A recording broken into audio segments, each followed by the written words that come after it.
Paano naman ang mga pamilya ng biktima?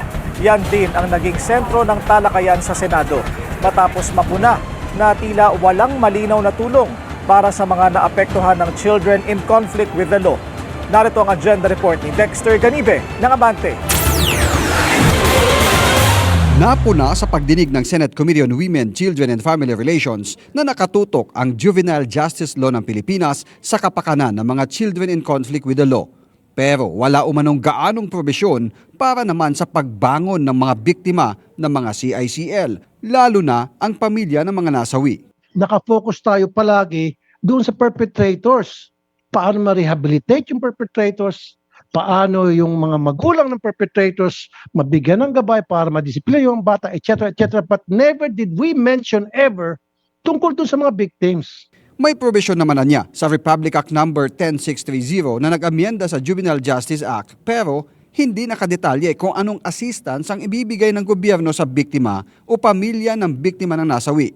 Sa nangyari sa San Jose National High School sa Tacloban City, DSWD na ang nanguna sa pamimigay ng government assistance sa pamamagitan ng AIX, burial sa mga namatayan at pagpapagamot sa mga nasugatan. Right after the shooting incident, nag-assign ho tayo ng 2 social worker per namatayan na pamilya. Up to now, nandun pa ho sila. Ang bilin ho namin to make sure na lahat ho ng pangangailangan, not just the monetary, kundi yung psychosocial na intervention ho ay nangyayari. Nilinaw din ng DSWD na maaring magsampa ng civil case ang pamilya ng namatayan para habulin ang pamilya ng CICL para sa damages o kompensasyon. Lalo na kung ang CICL ay mas mababa pa sa 15 anyos at hindi maaring makasuhan sa kriminal na aspekto. Pero ayon sa senador, paano masisingil ng danyos ang magulang ng CICL na nakapatay kung mahirap lang din sila? Wala namang pambigay na pera yung family ng perpetrator. So ang sa akin dito, paano naman yung kunyari breadwinner yung napatay nung minor de edad? Unfortunately, we're confined by what is in the law and hindi naman ho kaya pumasok ng gobyerno to answer that because hindi naman ho tayo yung may liability. But again, we welcome that idea ho na dapat siguro part ng mga pagre-repaso ng mga batas ay matignan ho yung anggulo na yan.